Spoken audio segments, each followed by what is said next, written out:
Hello my dear friends, welcome to Vidya classes. आज हम बात करेंगे बुक विस्तास के chapter 5 on the face of it के बारे में, जो लिखा है सुजैन हिल ने। सुजैन हिल जो कि एक English author of fiction and non fiction है, और उनके नॉवेल्स बड़े ही लाजवाब होते हैं। मेनली उनमें इंसानों के साथ रिलेटेड, उनकी दुख तकलीफ़ों के साथ रिलेटेड नॉवेल्स हमें पढ़ने को मिलती है। और उन्होंने सॉमरसेट मॉगम अवार्ड हासिल किया था 1971 में, और इसके अलावा वाइट ब्रेड नॉवल अवार्ड भी मिला था। उनका एक novel the word of the night, जो कि शॉर्ट लिस्ट भी हुआ था बुकर प्राइज़ के लिए। अगर हम बात करें इस chapter on the face of it की समरी में, तो सबसे पहले मैं आपको बता दूं कि इस प्ले में एक बुजुर्ग आदमी है और एक स्मॉल बच्चा है, छोटा बच्चा है। दोनों एक गार्डन में मिलते हैं, जो कि ओल्ड मैन का एप्पल गार्डन होता है। वहाँ पर दोनों की एक दूसरे के साथ दोस्ती होती है। ये दोस्ती क्यों होती है, इसका मेन कारण क्या होता है, दोनों एक दूसरे से इतने ज़्यादा लिंक कैसे हो जाते हैं, इसका क्या रिजल्ट निकलता है, आओ अब इस सभी सवालों का जवाब हम लेते हैं। डैरी जो कि एक छोटा बच्चा है, वो किसी से बचता बचाता ऐसा लग रहा है कि उसके पीछे कोई पड़ा है या किसी से बचकर जा रहा है। वो एक एप्पल गार्डन की दीवार से उसके अंदर चला जाता है, गेट से नहीं जाता, दीवार को पार करके वो वहाँ पर चला जाता है। उसे लगता है कि वहाँ पर शायद कोई नहीं होगा। तो दूर से एक आवाज़ आई, mind the apples, means apple से बचो। तो इस आवाज़ ने डैरी को पूरा हैरान कर दिया, क्योंकि उसे लगा था शायद यहाँ पर कोई नहीं था। एक्चुअली वो आवाज़ थी मिस्टर लैम की, जो कि इस गार्डन का मालिक था। जब दोनों एक दूसरे के सामने हुए तो डैरी वहाँ से जाना चाहता था, बट मिस्टर लैम ने बोला कोई बात नहीं, अगर तुम यहाँ से आ गए, मेरा इस गार्डन का दरवाज़ा हमेशा खुला रहता है ताकि कोई भी आ जा सके। यहाँ से मैं अकेला रहता हूँ, इसलिए कोई भी आ सकता है, तुम भी यहाँ पर रुक सकते हो। मेरे गार्डन में सभी का वेलकम है, तुम्हें किसी चीज़ से डरने की ज़रूरत नहीं है। तो ये वाली बात सुन के डैरी जो बच्चा है वो बोलता है, एक्चुअली मुझे किसी से डर नहीं लगता, सभी लोग मेरे से डरते हैं। जब ये बात मिस्टर लैम सुनता है तो वो सरप्राइज होता है, और वो पूछता है क्यों, तुम्हें ऐसा क्यों लगता है। तो डैरी बोलता है कि जब लोग मेरे फेस की तरफ देखते हैं तो वो मेरे साथ सिम्पथी करते हैं, कभी कभी कभी मुझे चिढ़ाते हैं और मुझसे डरते हैं, मुझसे दूर भागते हैं, क्योंकि उन्हें शायद लगता है कि मेरा चेहरा देखने लायक नहीं है। और मुझे भी ऐसा ही लगता है कि मेरा चेहरा दूसरों के लिए देखने लायक नहीं है। वो मिस्टर लैम को बताता है कि मैं जब खुद को, अपने आप को मिरर में, शीशे में देखता हूँ, तो मुझे भी ऐसा ही लगता है कि मेरा चेहरा बहुत ही बुरा है, बहुत ही करूब है, अगली है। ये बात सुन के मिस्टर लैम ने कुछ ज़्यादा रिएक्ट नहीं किया। वो अपना काम करता रहा। जो गिरे हुए एप्पल थे, क्रैब एप्पल्स, थोड़े से ख़राब एप्पल्स जो दरख्त से नीचे गिर गए थे, वो उसे कलेक्ट करने में लग गया। उसने बोला कि ये क्रैब्स एप्पल है, इनको मैं ऐसे नहीं फेंकूंगा, इनको काट कर अच्छा हिस्सा निकाल कर इससे मैं जेली बनाऊंगा मैं। डैरी थोड़ा हैरान था कि इसने क्यों नहीं पूछा कि मेरे चेहरे को क्या हुआ, कैसे हुआ। तो डैरी को लगता है कि शायद मिस्टर लैम भी और लोगों की तरह पूछेगा, मुझसे हमदर्दी करेगा, जब मुझे चिढ़ाएगा, मुझसे बात करेगा कि तुम्हारा चेहरा क्या हुआ। तो दोस्तों मैं आपको बता दूं, जब ये वाली बात मिस्टर लैम से करता है तो लैम पूछता है, ओके बताओ तुम्हारी ये कंडीशन कैसे हुई। तो डैरी बताता है कि एसिड मेरे पर पड़ गया था, उसकी वजह से मेरी एक आंख चली गई, मेरा एक फेस, एक साइड है जो फेस का वो खराब हो गया। इसलिए डैरी को लगता है कि सभी लोग मुझसे डरते हैं, मुझसे बात नहीं करते। बट मिस्टर लैम ये वाली सभी बातें बहुत ही शांति से सुन रहा था। और उसे समझने की पूरी पूरी कोशिश कर रहा था। और उसने ऐसा कुछ भी नहीं पूछा या कहा जो डैरी ने एक्सपेक्ट किया था कि मिस्टर लैम मेरी स्टोरी सुनने के बाद मुझे बोलेगा। उसने सिंपल एक स्टोरी सुनी, डैरी की बात सुनी, और उसको बाद दोनों एक दूसरे के साथ बात करने लगे।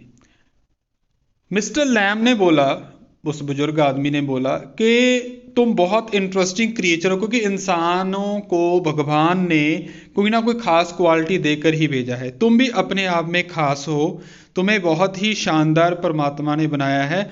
यहाँ तक कि यहाँ पर जो भी चीज़ है, चाहे हमारे लिए अच्छी हो या बुरी हो, हमारे लिए काम की है। जैसे वो एक एग्जाम्पल देता है कि तुम ऐसा करो, दूर देखो, उस दीवार के दूर देखो, तुम्हें वहां पर क्या दिखेगा। तो डैरी बोला कि वहां पर मुझे घास फूस दिख रही है। बट मिस्टर लैम ने बोला कि तुम्हारा देखने का नजरिया देखो क्या है। उस घास फूस में कुछ फ्लावर भी हैं। तुम्हें डिपेंड ये करता है कि तुम क्या चीज देखते हो। चीज तुम्हें वहां से घास फूस दिख रहा है, हो सकता है किसी और को फ्लावर्स दिखे। सो हमारे देखने के नजरिए पर है कि हमने किसी चीज को कैसे देखना है। ये बात सुनकर थोड़ा सा कॉन्फिडेंस या थोड़ी सी पॉजिटिविटी डैरी में आती है। तो वो अपनी बात बताता है कि देखो, मुझे मालूम है कि मेरी पीठ के पीछे मुझे क्या कुछ कहा जाता है। मिस्टर लैम की एक टांग नहीं थी, वो टिनकी लगी हुई थी। इसीलिए बच्चे उसे चिढ़ाते हुए लैमी लैम भी कहा करते थे। वो बोलता कि कुछ लोगों को तो पता है कि मेरी एक टिनकी लेग है, कुछ लोगों को नहीं पता। बट मुझे कोई फर्क नहीं पता कि कोई मुझे क्या कहता है। मैंने सिर्फ अपनी लाइफ को जीना सीखा है, तो तुम भी ऐसे सीखो। वो एक स्टोरी सुनाता है ब्यूटी एंड बीस्ट की। वो बताता है कि कैसे एक लड़की, बहुत ही सुंदर लड़की थी, जिसको एक बीस्ट, एक दानव से प्यार हो गया था। और उस प्यार की वजह से वो बीस्ट एक सुंदर इंसान में बदल गया जब उसे किस किया उस लड़की ने, और वो एक हैंडसम प्रिंस बन गया। तो डैरी, जिसमें अभी भी निराशा है, वो बोले कि वो एक मॉन्स्टर था, इंसान बन गया, पर मैं तो अभी भी मॉन्स्टर हूं। मुझे नहीं लगता कि मेरा जो जला हुआ चेहरा है ठीक होगा। वो बोला कि मैंने एक बार सुना था, लड़की बोल रही थी कि इसको तो सिर्फ और सिर्फ इसकी माँ ही प्यार करती होगी, और कोई लड़की इसे पूरी दुनिया में नहीं प्यार कर सकती। और वो बोलता है कि मैं अट्रैक्टिव नहीं हूं, कोई मुझे नहीं पसंद करता, ना ही करेगा। इसके जवाब में मिस्टर लैम उसे बताता है कि एक्चुअली तुम्हारे पास चेहरा तो पूरा है, अंग पैर तो पूरे हैं, मेरे पास तो एक लेग ही नहीं है। दुनिया में पता नहीं कितने लोग होंगे जिन जो को भी किसका हाथ नहीं है, किसी का पैर नहीं है, कोई ब्लाइंड है, कोई डेफ है, कोई डम है, पर तुम तो अच्छी तरह बोल सकते हो, सुन सकते हो, देख सकते हो, सारा कुछ तुम्हारे पास पूरा है। तो अच्छे से वो गाइड मिस्टर लैम डैरी को कर रहा है। तो डैरी को थोड़ा सा सरप्राइज होता है, वो बॉदर भी करता है, क्योंकि वो बोलता है फिर के लोग मेरे से डरते हैं, इसलिए मैं बाहर नहीं जाना चाहता। तो मिस्टर लैम उसे एक और स्टोरी बताता है कि एक बार की बात है, एक ना आदमी था, वो डरता था कि बाहर जाकर कोई चीज उसे टक्कर ना मार दे, वो कहीं पर गिर ना जाए या उसे चोट ना लग जाए, इसलिए वो घर पर ही रहता। उसकी डेथ कैसे हुई पता है? उसकी डेथ हुई, घर में एक कांच का फ्रेम टंगा हुआ था, लटका हुआ था दीवार पर, और वो उस पर गिर गया और उसका कांच लगने से उसकी डेथ हो गई। तो उसने बोला कि जो चीज है डेस्टिनी है, वो लिखी हुई है, तुम बस अपना काम करते रहो, तुम डरो ना, बल्कि तुम अपने आप को खास समझो, क्योंकि तुम बहुत सारे ऐसे लोगों के से ज्यादा अच्छे हो। और मिस्टर लैम बताता है उसकी जो नफरत है औरों के लिए, एक्चुअली तुम्हें इतना ज़्यादा नुकसान पहुंचाएगी आगे चलकर, जितना नुकसान तुम्हें इस एसिड ने भी नहीं पहुंचाया। क्योंकि एसिड ने तो सिर्फ तुम्हारा चेहरा जलाया है, बट जो नफरत है ना, तुम्हें अंदर से जलाकर राख कर देगी। तो ये बात सुनकर बहुत ज़्यादा उसके मन को शांति मिलती है।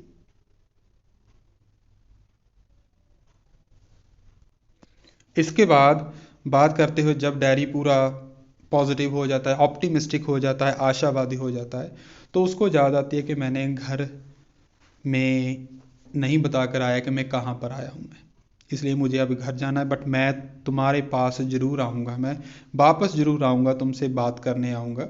और मिस्टर लैम को ये बात सुनकर खुशी भी होती है कि हाँ, अभी ये थोड़ा सा पॉजिटिव हो चुका है, और बोलता है कि तुम अगर जब जाओगे तो अपने दोस्त बनाना, क्योंकि तुम्हें किसी से नफरत नहीं करनी, इसलिए अगर तुम नफरत नहीं करोगे, लोगों से दूर नहीं जाओगे, तो तुम्हारे दोस्त भी बनेंगे और लोग भी तुमसे दोस्ती करना पसंद करेंगे।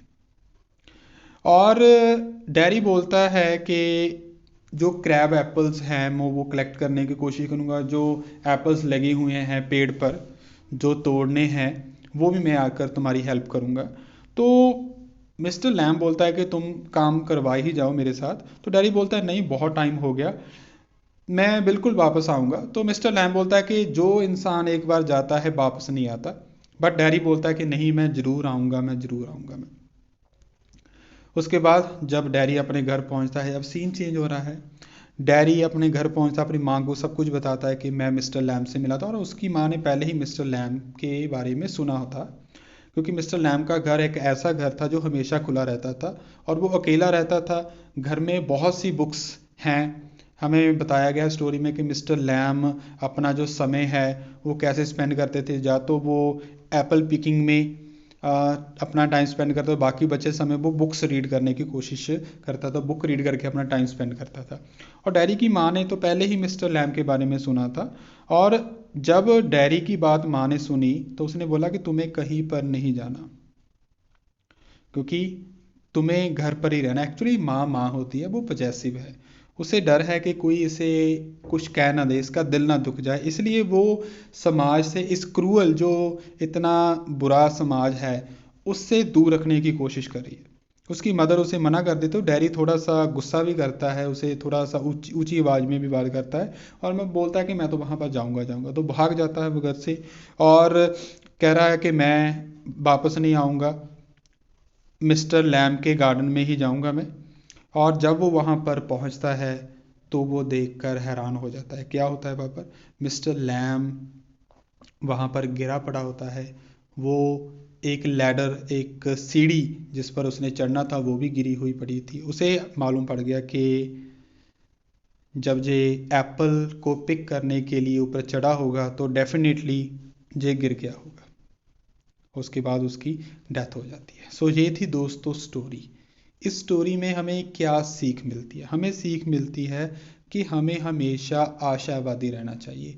लोग क्या बोलते हैं इसका बिल्कुल भी नहीं सोचना चाहिए, इसकी टेंशन बिल्कुल भी नहीं लेनी चाहिए, क्योंकि हम भी लोग हैं, हम भी किसी के बारे में कुछ ना कुछ बोलते ही रहते हैं। तो लोगों का काम भी ही बोलना होता है। हम अगर बोलते हैं किसी के लिए तो कोई हमारे लिए भी बोलेगा। सो हिसाब बराबर हो गया। इसलिए कभी किसी की मत सुने।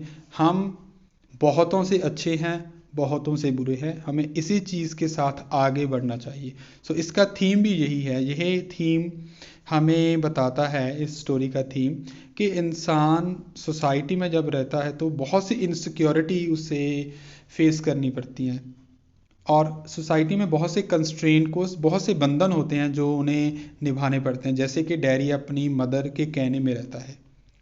और इस स्टोरी में हमें लोग और उनकी थॉट्स के बारे में बताया गया है। हमें बताया गया कि जीवन और मृत्यु में बहुत ही कम फर्क होता है। अगर आप ज़िंदगी को जी रहे हो तो जीना है, अगर आपने ज़िंदगी को जीना छोड़ दिया, नेगेटिविटी आ गई, तो आप मौत के ही बराबर हैं।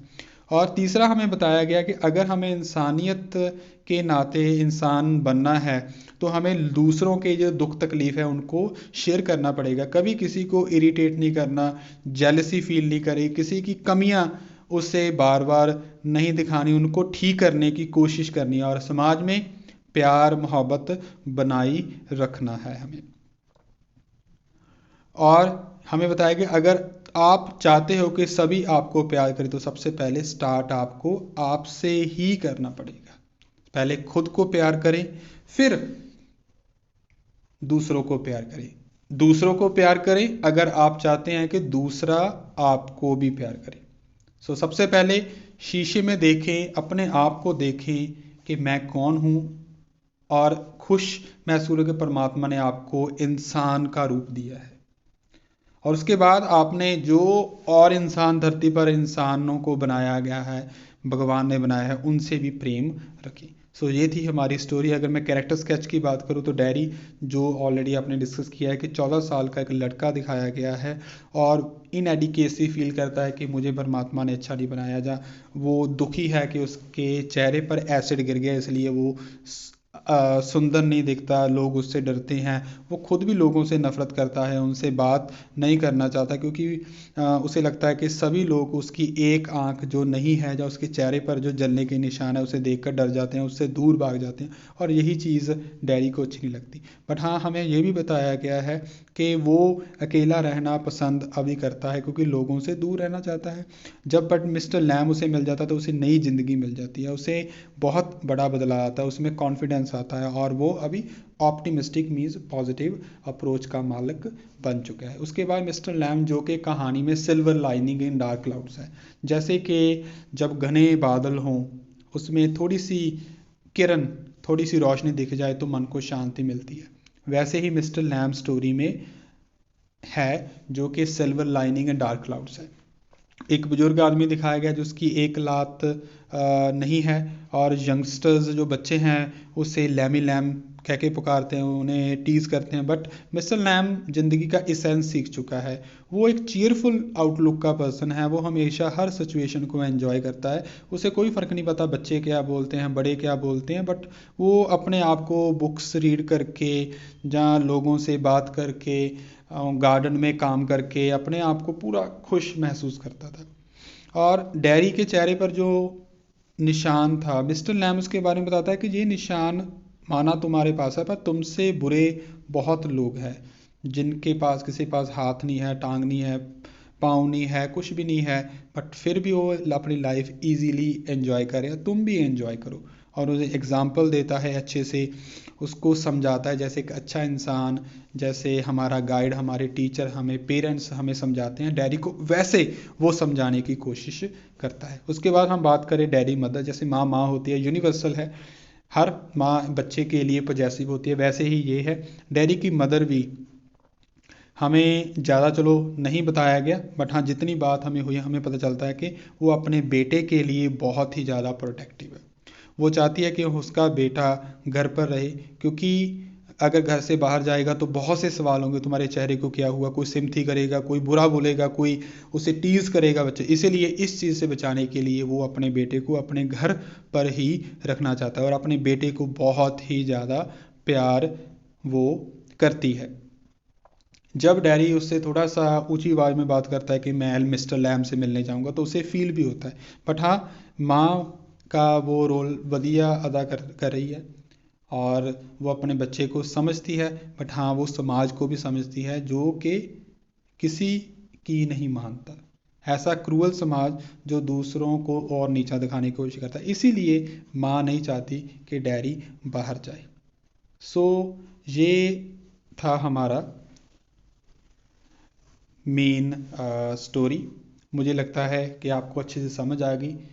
अगर आपको किसी भी तरह के कोई भी डाउट है तो आप मुझसे पूछ सकते हैं। अगर मैं इसके बाद बात करूं इसके क्वेश्चंस की, तो ये कुछ क्वेश्चंस हैं जो आपके लिए स्क्रीन पर शो हो रहे हैं। अगर आपको कोई भी डाउट है तो आपने क्या करना है, नीचे दिए गए जो लिंक है, जैसे इंस्टाग्राम, फेसबुक, यूट्यूब, विद्या क्लासेस के नाम पर है, इस पर कांटेक्ट करें। आप व्हाट्सअप भी कर सकते हैं, और विद्या क्लासेस की मोबाइल ऐप है, इसे जरूर डाउनलोड कीजिएगा, क्योंकि यहाँ पर आपको बहुत कुछ मिलेगा। आपको नोट्स मिलेंगे, 1-to-1 क्लासेस के लिंक मिलेंगे, आप जो भी कुछ हमसे कनेक्ट करना चाहते हो तो यहीं पर आपको मिलेगा। दोस्तों, थैंक यू सो मच। मिलते हैं हम नेक्स्ट क्लास के लिए, तब तक खुश रहें, ज़िंदगी को पूरा एंजॉय करें, पेरेंट्स के साथ रहें, टाइम स्पेंड करें, और सबसे बड़ी बात, लोगों की बातों को इग्नोर करना सीखें।